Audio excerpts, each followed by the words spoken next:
estudando o Livro dos Médiuns, um estudo sequencial da obra O Livro dos Médiuns de Allan Kardec.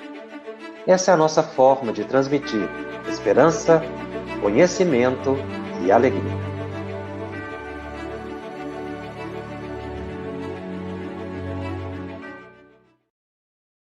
Olá, minhas amigas, meus amigos.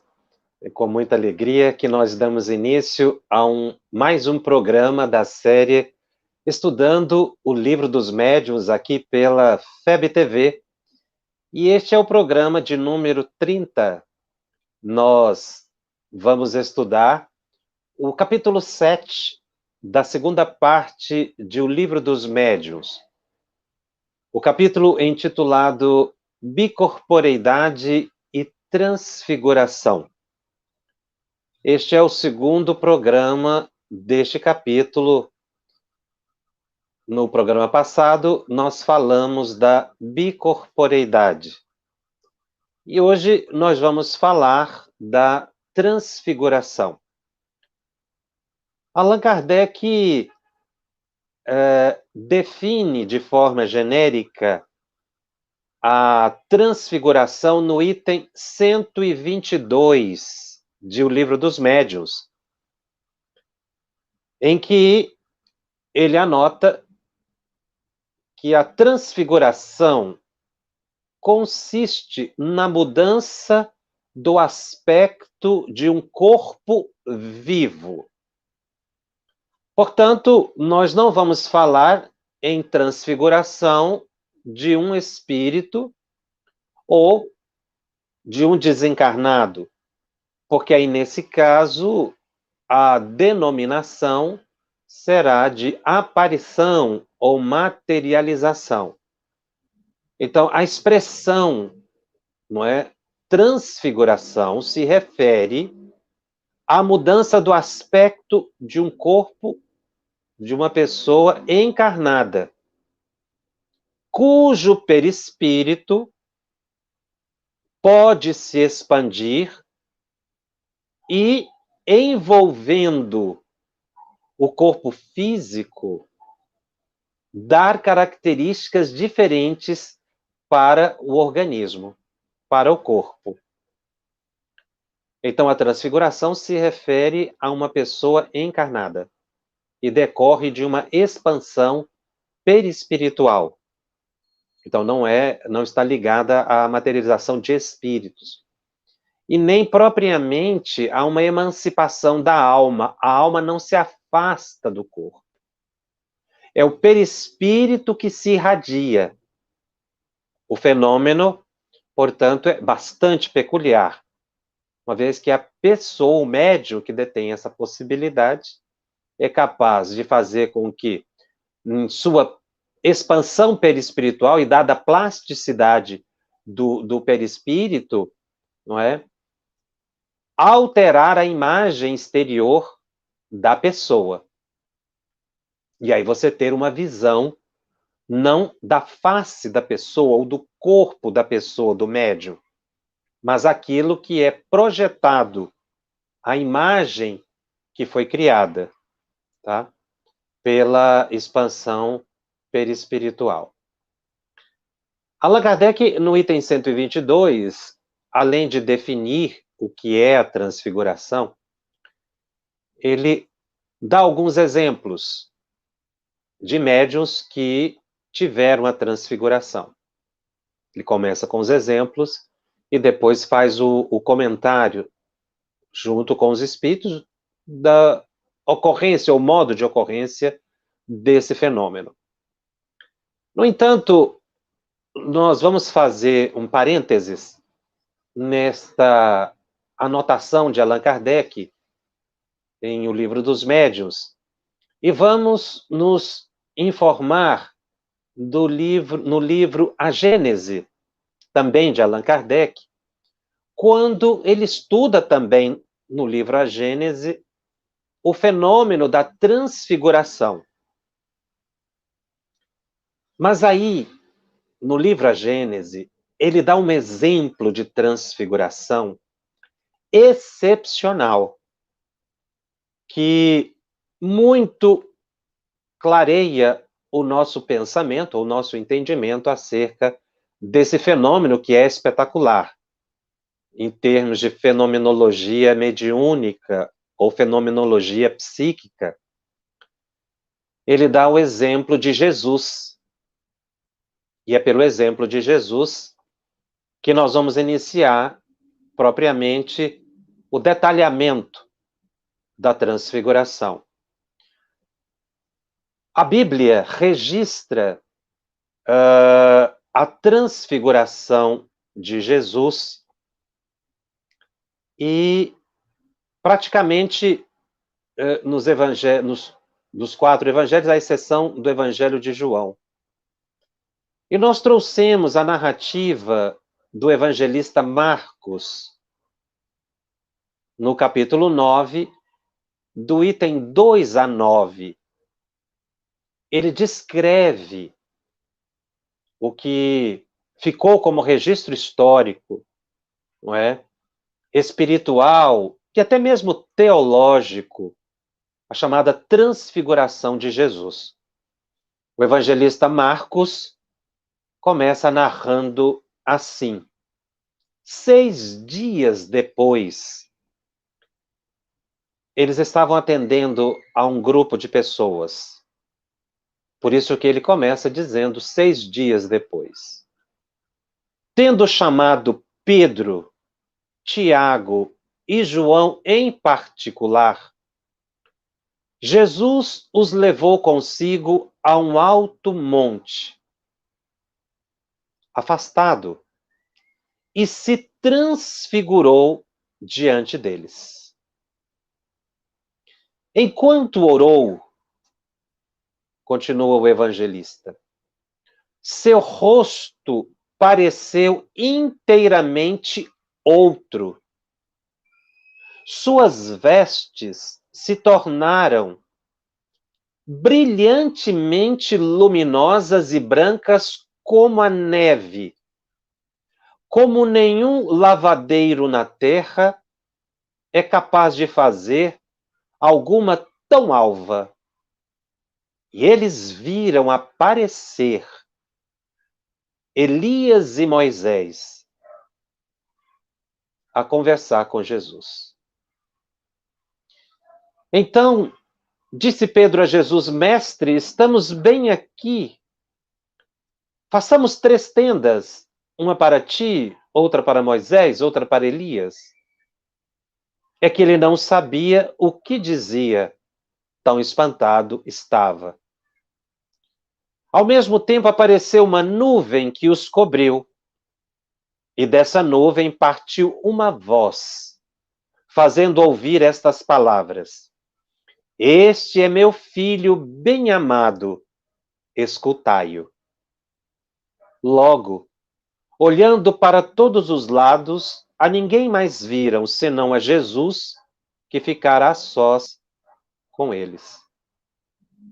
Quando desciam do monte, ordenou-lhes ele que a ninguém falasse do que tinham visto, até que o Filho do Homem ressuscitasse dentre os mortos.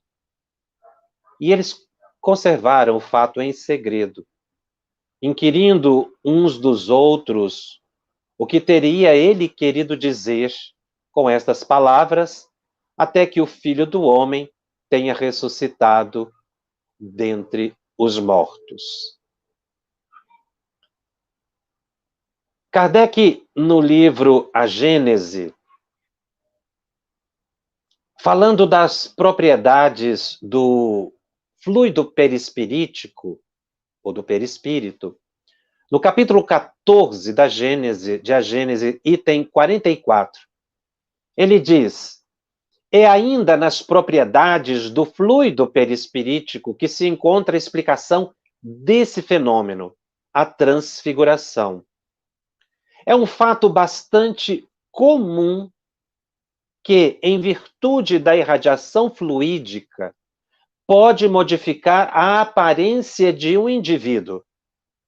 Mas a pureza do perispírito de Jesus permitiu que seu espírito lhe desse excepcional fulgor.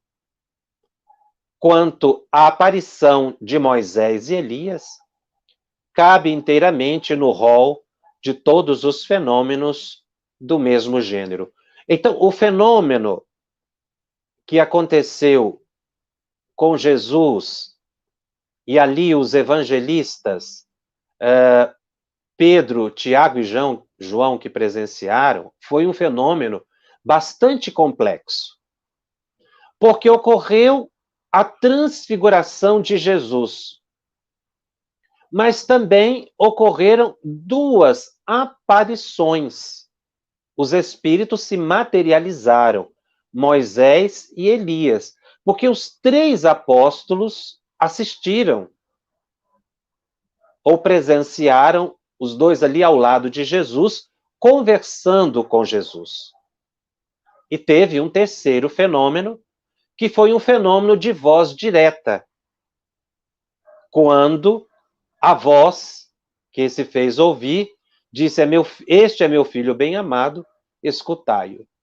Então foram, na verdade, várias ocorrências que se deram naquele instante. Nós tivemos a oportunidade de fazer um artigo na revista Reformador, em agosto de 2020, e da Federação Espírita Brasileira, e a certa altura nós fizemos um comentário que trazemos aqui para a nossa reflexão. Na verdade, as descrições dos evangelistas nos levam ao entendimento de que se está diante de uma verdadeira sessão espírita.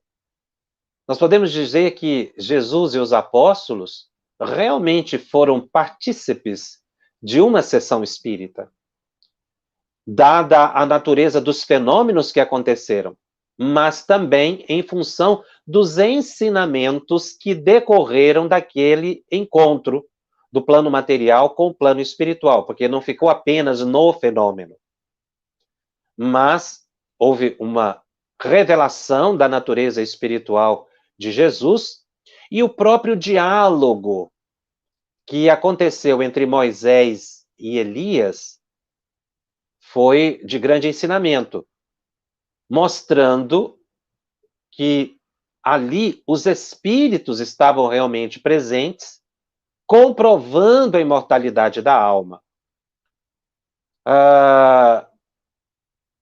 E dessa forma, trazendo à humanidade um entendimento diferente acerca da mediunidade. Esse fenômeno da transfiguração constitui-se realmente num marco da mediunidade na Terra, porque realmente ocorreu uma reunião mediúnica, confrontando as narrativas dos evangelistas que descreveram esse fenômeno, com os ensinamentos dos espíritos superiores e as dissertações de Allan Kardec, nós começamos a observar que a prática mediúnica expressada por Jesus ainda se constitui para nós num referencial que todo trabalhador da área da mediunidade deve ter. Por isso, o estudo desse fenômeno da transfiguração de Jesus é tão importante.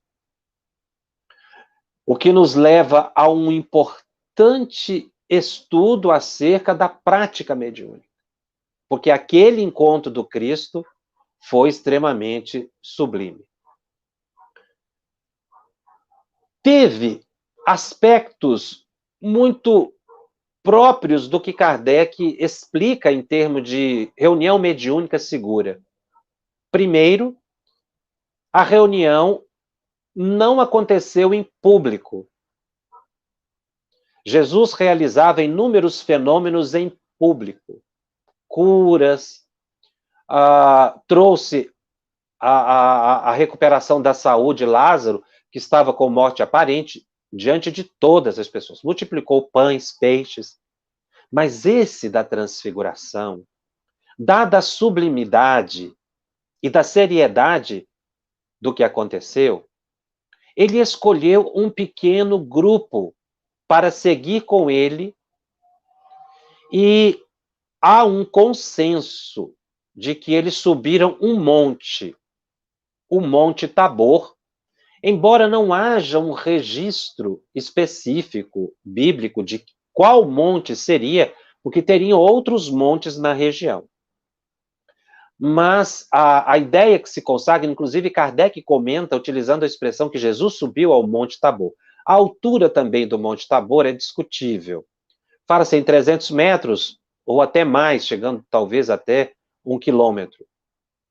O fato é que Jesus escolheu dos 12 apóstolos apenas 3 e realizou uma reunião privativa.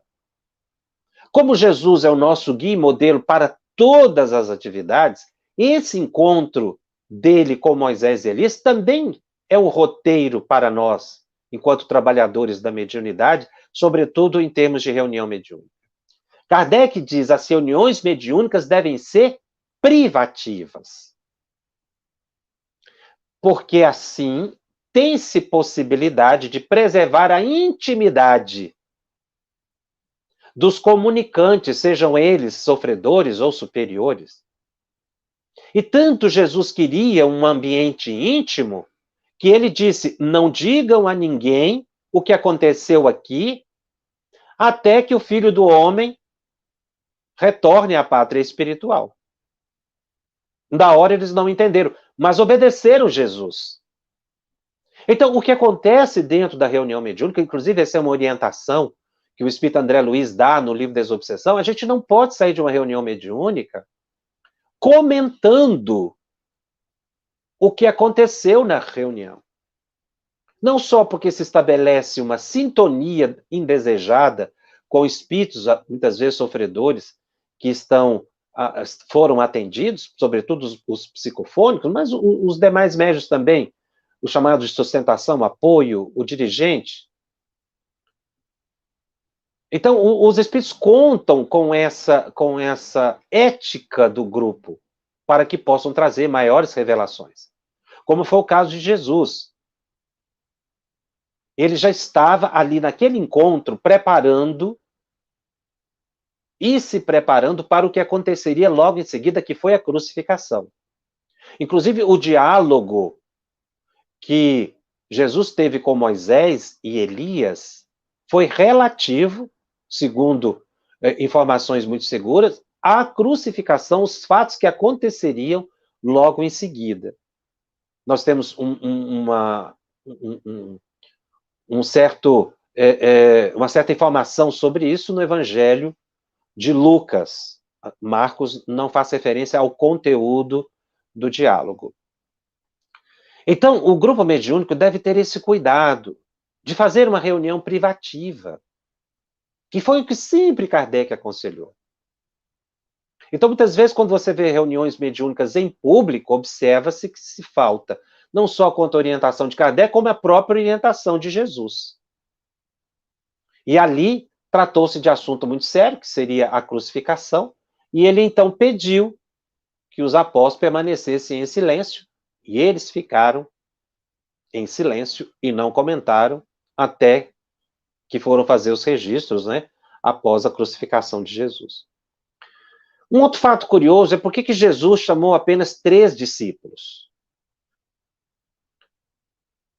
Aliás, esses 3 que Jesus convidou, Pedro, Tiago e João, sempre foram chamados em determinados atendimentos ou curas realizadas por Jesus, demonstrando que os 3 tinham um preparo espiritual melhor do que os demais apóstolos.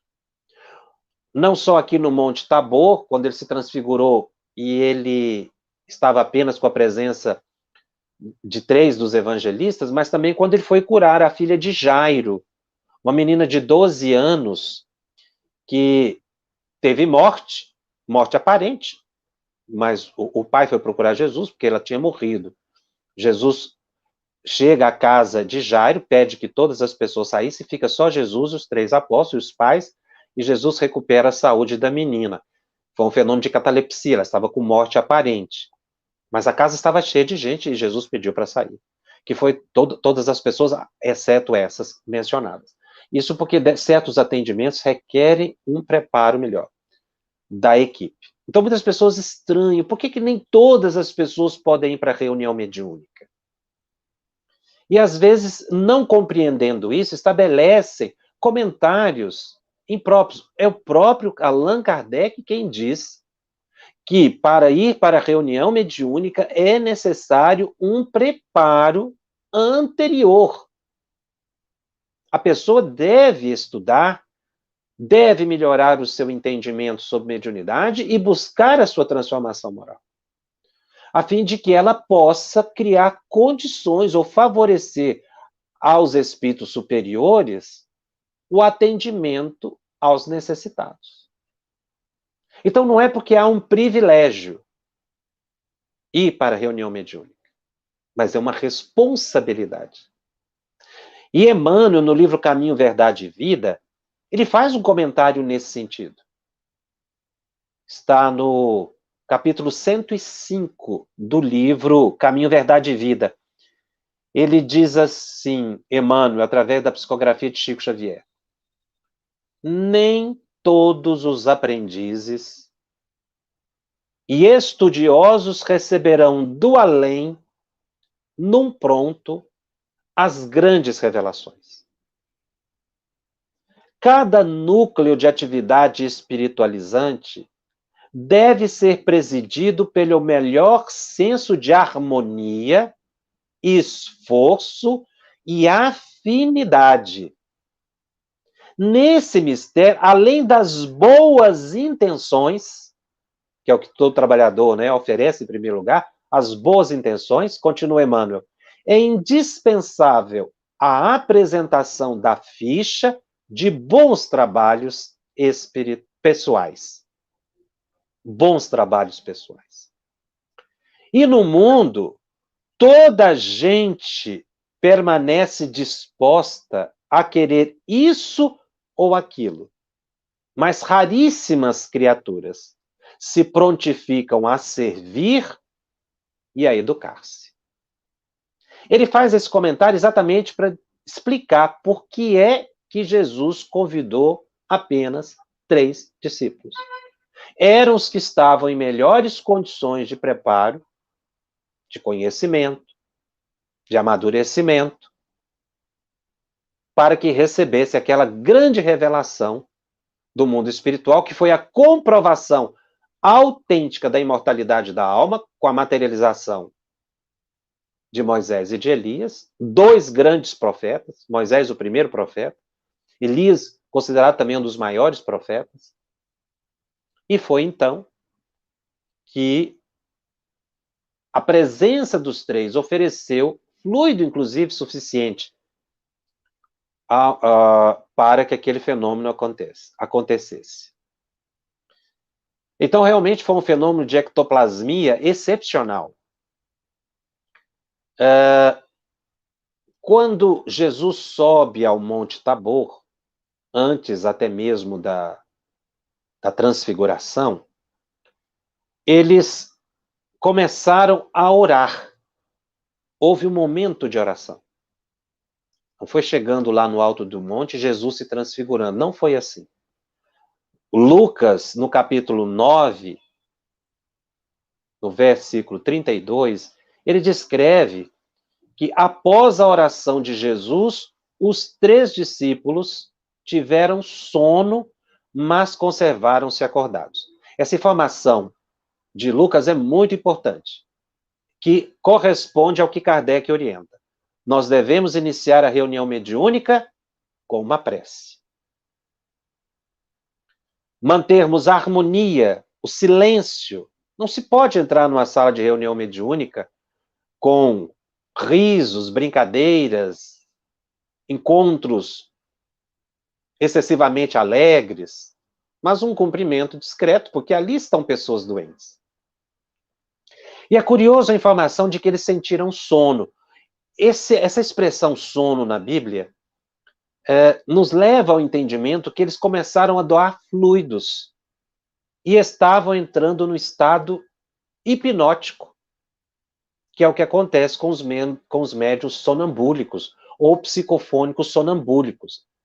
Mas veja bem, eles tiveram sono, mas não dormiram. Eles tiveram sono, mas permaneceram acordados, que é o que acontece com o psicofônico sonambúlico. Ele tem aquela indução hipnótica, sente sono, mas não dorme, ele fica alerta. Porque aí ele se expande espiritualmente. Ocorre uma expansão do seu perispírito, ele começa então a ver, a perceber o plano espiritual, ele fica lúcido. Diferente da pessoa que chega cansada, senta na sala, apaga-se a luz, ou diminui a luz, coloca-se uma música, o ambiente fica silencioso e a pessoa dorme. Muitas pessoas dormem por cansaço, dormem por falta de hábito de ficar muito tempo em oração, ou porque tomam medicamentos, enfim. Mas isso não é desejável em reunião mediúnica. Não se pode dormir em reunião mediúnica. Porque a pessoa, quando dorme, nós já sabemos que ela afasta-se do corpo. E ela cria grande tumulto no ambiente espiritual da reunião, dormindo. Porque tem pessoas que são assim, entram na reunião mediúnica e dormem, e chegam no final e nem ouviram a prece, não é, de abertura, ou mal ouviram de abertura e de encerramento. Então, essa informação de Lucas, que eles tiveram sono, indica que eles estavam sob uma grande influência espiritual, uma grande influência hipnótica. O esplendor do Cristo iluminado foi descrito pelos evangelistas por mera comparação. Eles buscaram expressões para dizer da sublimidade, da beleza do Cristo naquele momento. Mateus diz que o rosto e as vestes de Jesus se iluminaram como sol. Marco, como nós vimos, falou que o manto de Cristo ficou tão alvo que nenhum lavandeiro seria capaz de alvejar. E Lucas diz que o rosto de Jesus se modificou e as roupas ficaram brancas e relampejantes. Isso porque cada evangelista compôs o seu evangelho a partir da narrativa de outras pessoas, né? Exceto Mateus, que foi um apóstolo, mas também a descrição que ele teve a partir de Pedro, de Tiago e de João. Mateus não presenciou a transfiguração. Então, na verdade, o perispírito de Jesus fulgurou-se. E ao lado dele surgiram duas figuras veneradas pelo povo judeu: Moisés e Elias. E uma das indagações é que como é que os apóstolos sabiam que era Moisés e Elias? Porque junto ao povo hebreu havia uma proibição de se edificar estátuas. Então não existe estátua de Moisés e de Elias, a não ser mais recentemente, escultores imaginando como seria, não é? Mas a época de Jesus não tinha uma imagem. Isso dá o entendimento de que em algum momento foi dito que era Elias e Moisés. Isso não tem referência na Bíblia. Ou então os três intuitivamente perceberam. Mas o mais provável, como os três tiveram a mesma visão, eles estavam materializados, eles se apresentaram e começaram então a conversar com Jesus. Na verdade, os dois grandes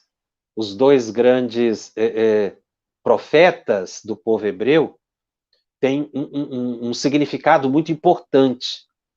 Moisés é a mente, nós podemos dizer assim, não é? Porque ele trouxe o decálogo, ele trouxe as primeiras normativas daquele povo, o Deuteronômio, Levíticos. Então, Moisés, que começou a escrever a Bíblia que nós conhecemos. Mas Elias, o grande profeta, representa o amor, o coração, não é? Exatamente pelo modo com que ele se relacionava com o povo.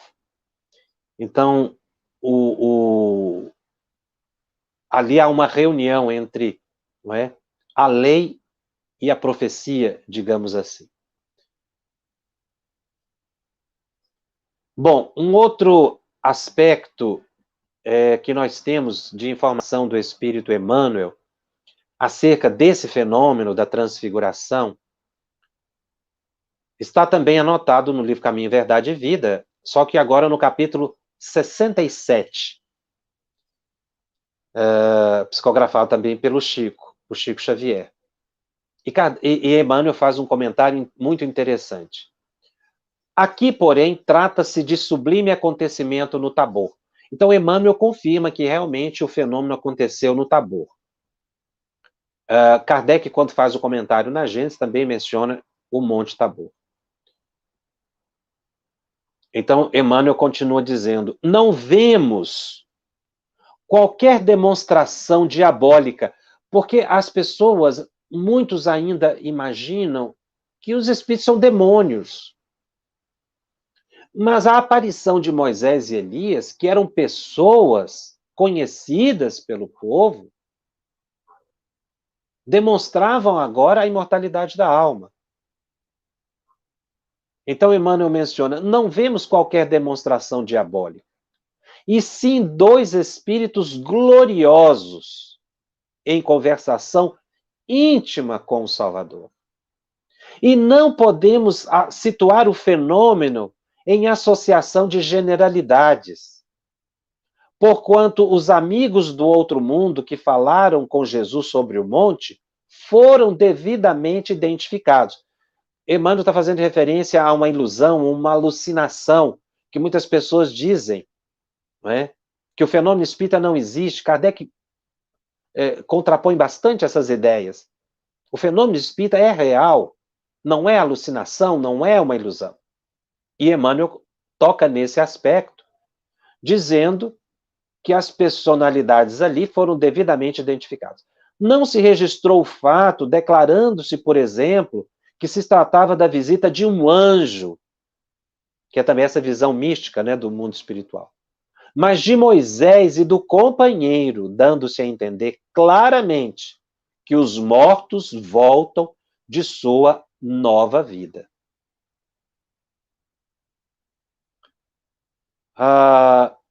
Um outro aspecto muito importante ainda no livro Caminho, Verdade e Vida, agora no capítulo 10, Emmanuel analisa esse fenômeno da transfiguração em vários capítulos.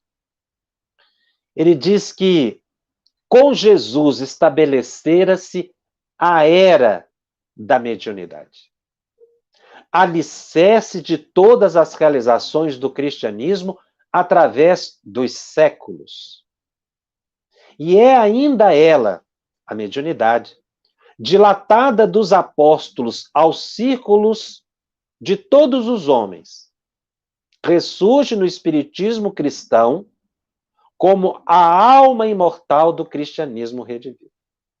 Então veja como Emmanuel situa a mediunidade sublimada junto ao espiritismo. Ele coloca como a alma imortal do espiritismo, exatamente porque foi através da mediunidade que Kardec pôde comprovar a existência do mundo espiritual e revelou essa faculdade humana excepcional que é a mediunidade da qual todos nós somos dotados. Então, por isso nós mencionamos que o fenômeno da transfiguração de Jesus e a materialização de Moisés e de Elias, o fenômeno de voz direta, foi uma verdadeira reunião mediúnica espírita, porque ela segue os padrões colocados por Allan Kardec. O isolamento na natureza, a prece, o fenômeno em si, o diálogo que teve, não é? Que se referia, como dissemos, à crucificação do Cristo. Os apóstolos que se manteram discretos em relação ao estudo. Mas há um trecho ainda na narrativa bíblica, e aqui está, não no Evangelho de Marcos, como nós começamos a leitura, mas no Evangelho de Mateus, no capítulo 17, que vai do versículo 9 ao 13, Mateus adita algo muito importante do que aconteceu depois, quando encerra aquele momento de aprendizado para os discípulos, as revelações que nós acabamos de ver da sublimidade do Cristo, Cristo que muda a sua forma, o corpo que se ilumina, a presença de dois espíritos elevadíssimos que muito provavelmente estavam dando apoio ao Cristo, não só nesse momento da transfiguração, mas em todos os instantes, porque Cristo não trabalhou sozinho, isso é de uma conclusão óbvia, e Jesus estava ali ladeado por dois discípulos, que ele também havia enviado, né? Porque Jesus é que enviou Moisés para preparar o caminho para a própria vinda do Cristo, e Elias, que buscou a espiritualidade do povo hebreu. Então, Mateus descreve que, descendo eles do monte, Jesus e os 3 apóstolos, ordenou-lhes Jesus: a ninguém escondeis a visão, até que o Filho do Homem ressuscite dentre os mortos. Isso nós lemos antes. E o que interessa é um comentário que vem a seguir. Mas os discípulos o interrogaram. Interrogaram Jesus. Por que dizem, pois, os escribas ser necessário que Elias venha primeiro? Então Jesus respondeu: de fato, Elias virá e restaurará todas as coisas. Eu, porém, vos declaro que Elias já veio e não os reconheceram. Então os discípulos entenderam que lhes falara a respeito de João Batista. Veja que nas reuniões mediúnicas espíritas se orienta que, ao término da reunião, faça-se uma avaliação, que se discuta os pontos mais importantes da reunião, algo que mereça ser esclarecido, que não ficou muito claro, dúvida dos médios, sobretudo médios iniciantes, mas mesmo médios experientes também, que é a chamada avaliação, que se faz no final da reunião mediúnica. Nessa reunião de Jesus, da transfiguração, não faltou nem mesmo a avaliação da reunião mediúnica. Se nós pudermos, nesse processo de comparação, né, entre as orientações de Kardec, dos espíritos superiores, e do que aconteceu como registro bíblico. Eles fizeram a avaliação da reunião, eles perguntaram. E um fato muito delicado. Porque Jesus revela que ali Elias era, não é? Estava reencarnado como João Batista. João, a essa altura, já havia sido degolado. Então, ele já havia retornado à pátria espiritual. Por isso, ele tomou a forma, não de João Batista, mas tomou a forma de Elias. Nós já estudamos que o espírito toma a forma que ele é mais conveniente.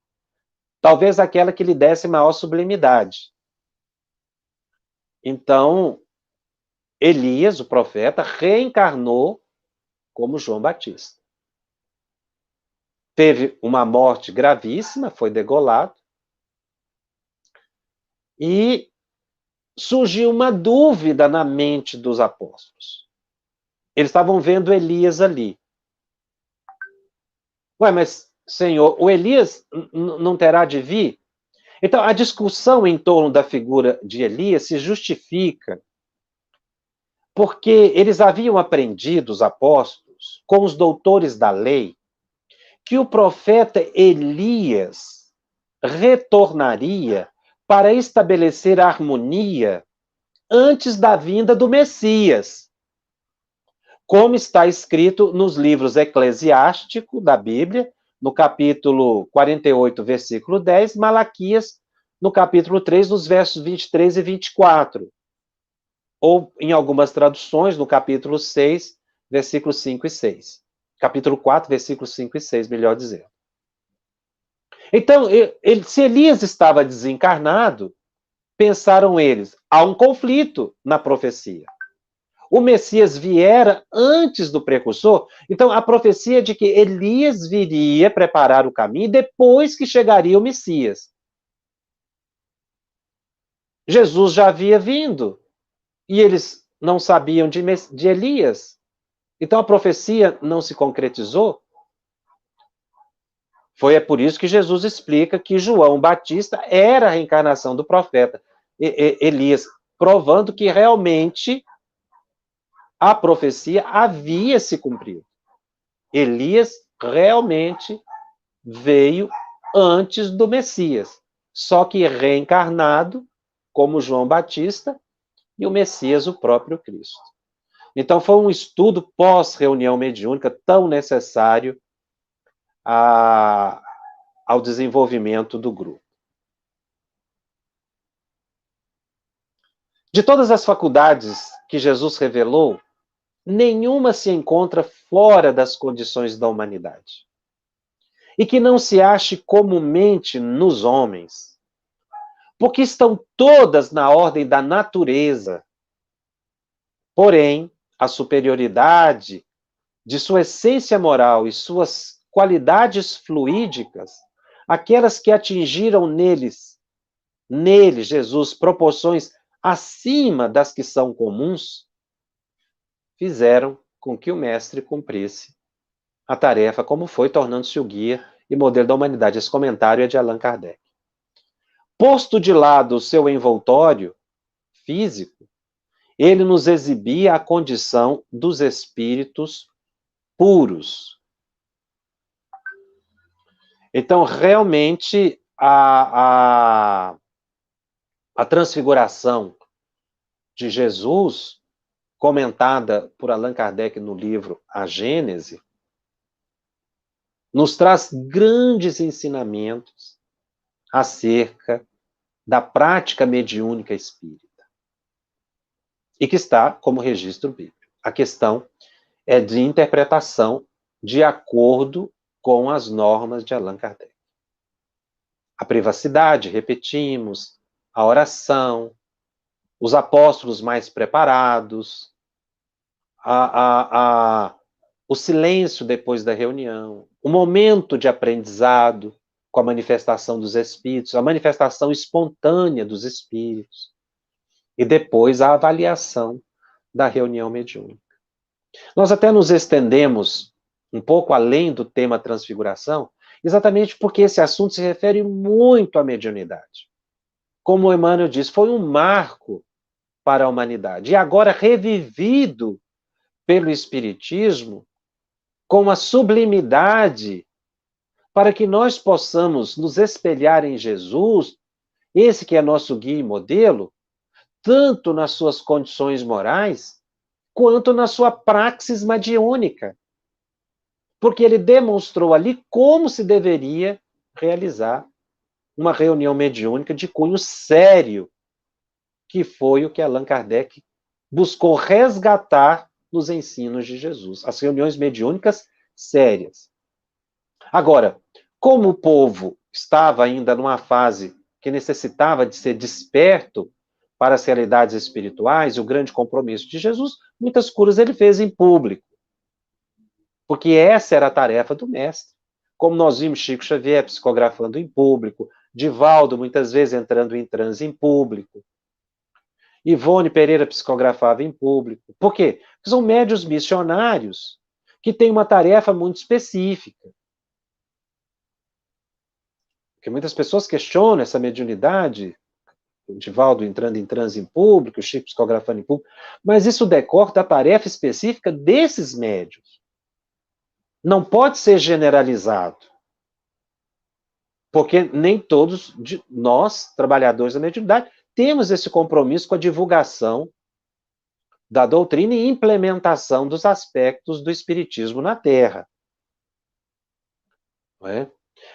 O próprio Cristo, como nós vimos, ele realizou um tipo de atividade mediúnica muito específico. E veja que não foi somente no Monte Tabor, como eu mencionei também em alguns outros momentos mais sérios, em que se precisava talvez de uma doação fluídica maior, de oração, ali estavam apenas 3 discípulos.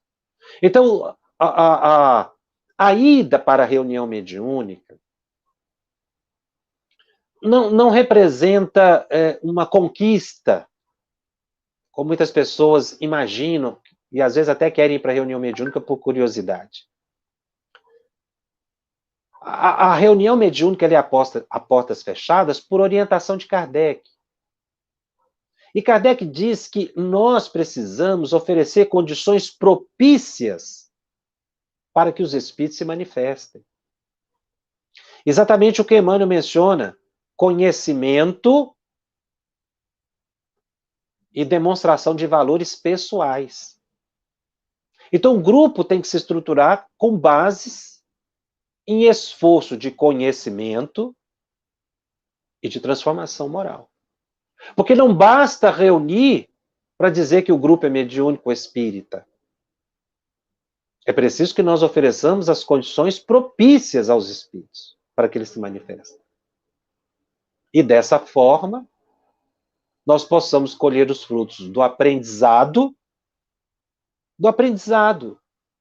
A gente aprende muito numa reunião mediúnica.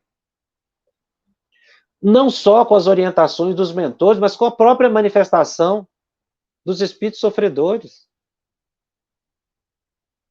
Quando a gente assiste, por exemplo, um obsessor, e você analisa ali o caso do obsessor de hoje, ele foi a vítima de ontem.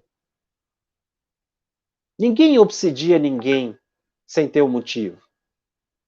Foi o ódio, a mágoa, que fez com que ele se vinculasse àquela pessoa e fosse chamado de obsessor, quando na verdade ele é uma vítima. Isso é um aprendizado para nós. Se nós levarmos o nosso ódio para além túmulo, se nós levarmos nossa mágoa, nosso apego para além túmulo, nós podemos ficar vinculados ao motivo do nosso apego. Vinculados à pessoa que nós odiamos e nos tornarmos, por nossas vezes, obsessores sem o querer, porque vamos ficar magneticamente presos à pessoa. Isso é um aprendizado. O perdão. O suicida, quando ele se revela ali, mostra para nós o que é a realidade. Não só para que a gente se previna contra os riscos de um desequilíbrio psíquico que possa nos levar ao suicídio, mas também para nos ajudar a explicar para as outras pessoas que pensam dessa forma, não só no sentido de amedrontar para dizer da realidade espiritual deles, não é nesse sentido, mas no sentido de estimular a pessoa a sair desse estado de autodestruição, porque ele não vai conseguir se autodestruir. Que, segundo Ivone Pereira, a maior decepção do suicida é essa. Não é tanto o sofrimento que ele encontra do outro lado. A grande decepção do suicida é que ele não encontra a morte. Essa é a grande decepção do suicida. Não é tanto o sofrimento, é a consciência de que ele cometeu um ato que não deu o resultado que ele imaginava. Essa é a frustração. Quando nós vemos uma pessoa que desencarnou e nem sabe que desencarnou, porque nunca estudou a matéria espiritual, isso é um aprendizado também. Para que a gente estude e não precise chegar numa reunião mediúnica para alguém nos dizer: olha, você já desencarnou. São esses aprendizados que se tem. Além da misericórdia dos mentores, que sempre nos estimulam. É em função desse tipo de orientação de Kardec e o próprio Jesus que nos dá, que a gente observa que nesse período de pandemia, quando se pretende fazer reuniões mediúnicas virtuais, elas são inadequadas. Porque elas elas colocam as pessoas em risco e as pessoas se descuidam desses preceitos do próprio Cristo. Que não se tem condições de realizar à distância. Nós vamos continuar com o assunto transfiguração na próxima semana. Nós teremos mais um programa, porque esse tema é bastante complexo. Kardec trata dele com várias nuances. Nós vamos, no próximo programa, entrar um pouco mais na técnica da ocorrência. Hoje nós trouxemos o exemplo de Jesus exatamente para que a gente possa ampliar o nosso olhar e observar que já tínhamos informações sobre a transfiguração na própria Bíblia, que é um livro repleto de informações de fenômenos espirituais. E que com Cristo nós aprendemos, repetimos, tanto a transformação moral, quanto a prática do bem e, sobretudo, a prática mediúnica sublimada como essa, a reunião mediúnica no alto do Monte Tabor. Vamos ver se temos algumas questões que nos foram colocadas, lembrando que o Telegram já está aberto, não é? Para as perguntas, ele fica aberto 24 horas.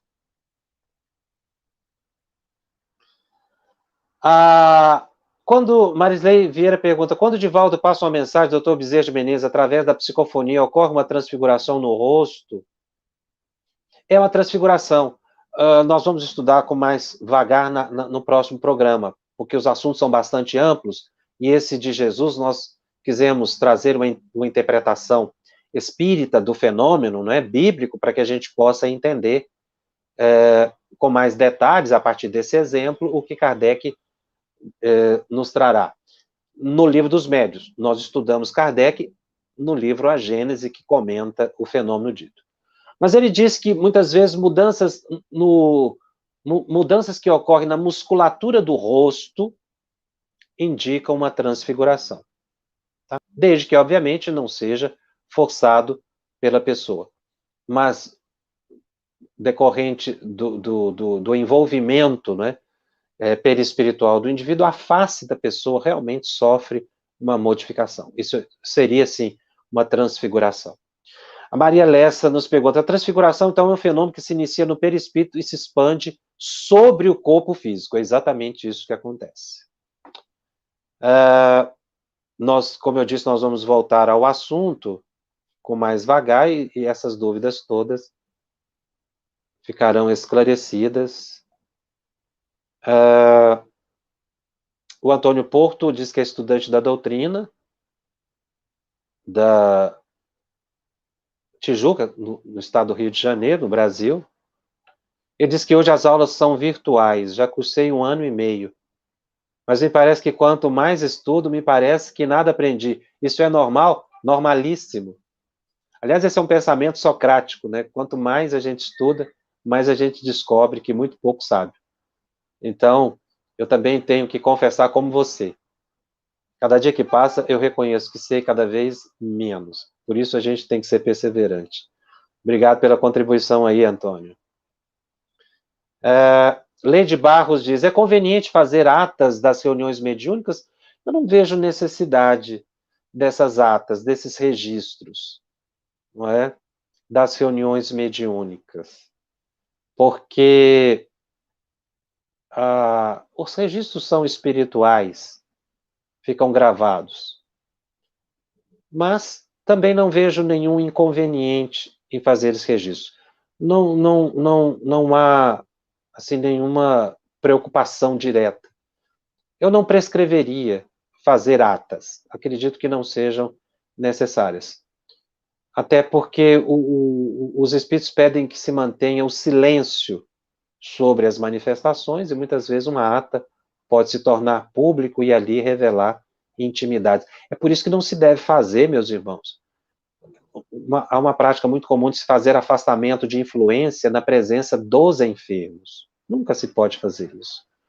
Ocorrem traumas psicológicos seríssimos e espirituais.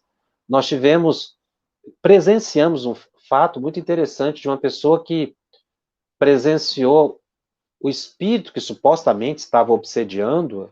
Ela assistiu à reunião mediúnica e o médium entrou em transe na frente dela, num procedimento que o dirigente buscou induzir o médium ao transe ali, não é, com o enfermo presente. O espírito falou muita coisa.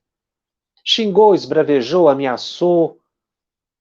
E quando a pessoa saiu da sala, ela saiu num ódio tão grande daquele espírito. Ela esbravejava. Então, tudo que eu estou passando na minha vida é culpa dele. E aí que ela piorou o próprio estado. Que ela ficou com ódio do espírito. Já vi pessoas que saíram com medo de reunião mediúnica. Já vi pessoas que saíram duvidando da reunião mediúnica. Porque foram pessoas despreparadas, enfermos, para assistir o suposto afastamento de influência. Desobsessão nunca foi afastamento de influência. Então, as manifestações devem ser privativas, sigilosas, respeitosas. A Dênia Maria nos pergunta: qual a importância da transfiguração para o melhoramento espiritual? Nós vimos com Cristo que, na verdade, a transfiguração é a revelação do melhoramento espiritual. Não é? Agora, há um fenômeno muito interessante. A gente irradia o perispírito em torno de nós e pode ocorrer a transfiguração.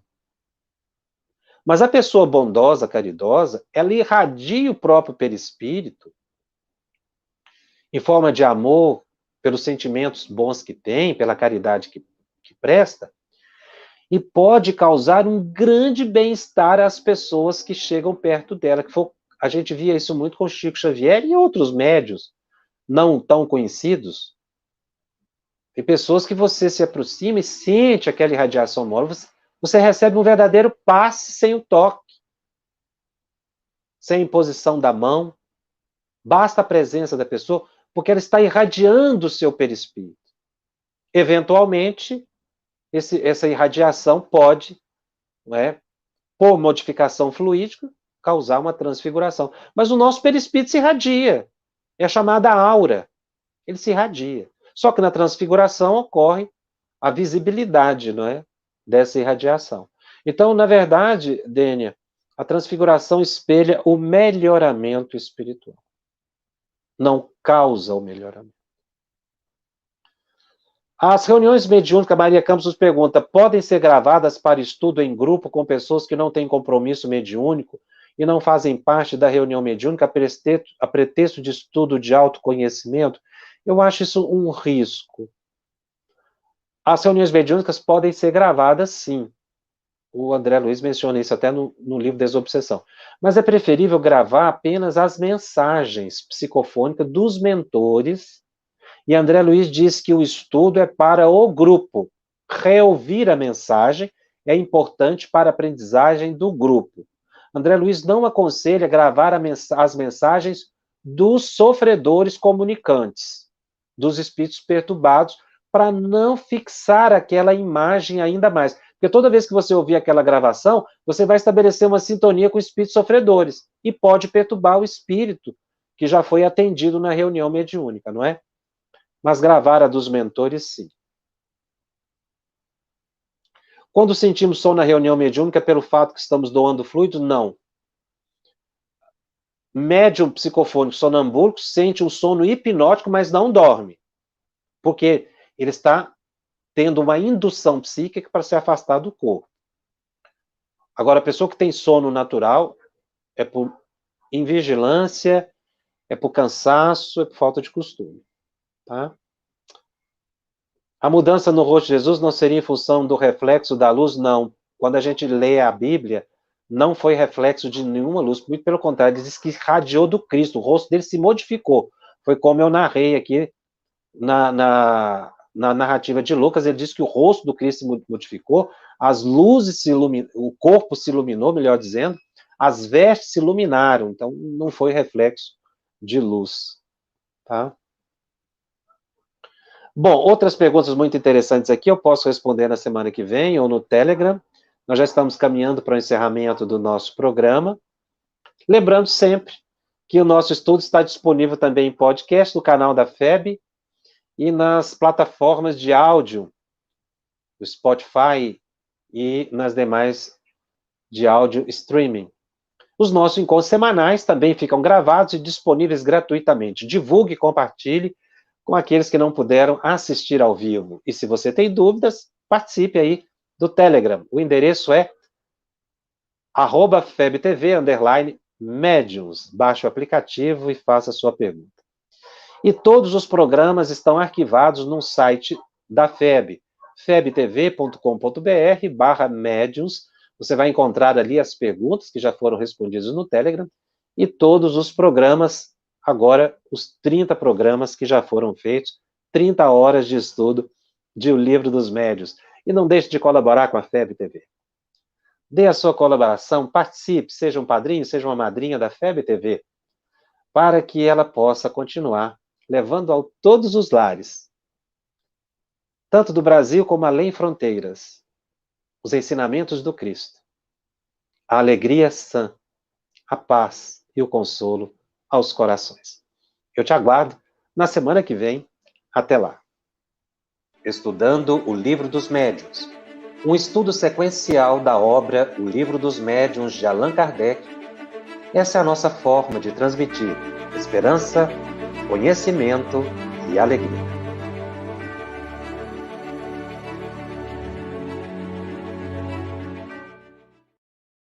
Você que colaborou conosco, a gratidão. Você que ainda não colaborou, tem a oportunidade de colaborar com a FEB TV para que ela cumpra a sua missão, que é divulgar o bem, que é divulgar a esperança, que é divulgar o Cristo através do Espiritismo. Muito obrigado a cada um de vocês. Nós agradecemos de coração.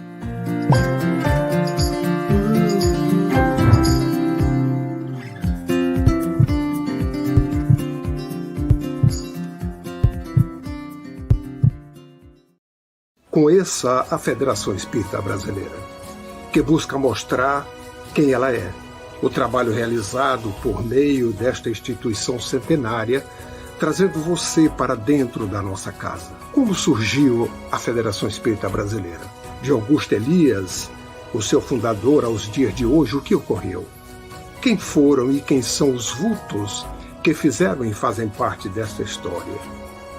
Qual a relação de nomes como Chico Xavier, Bezerra de Menezes e Boni Pereira com esta instituição? Qual a sua missão? Como ela atua na formação do homem de bem? Apresentaremos a Federação Espírita Brasileira em formato dinâmico com vídeos, depoimentos, postagens históricas, áudios. Conheça e faça parte desta família.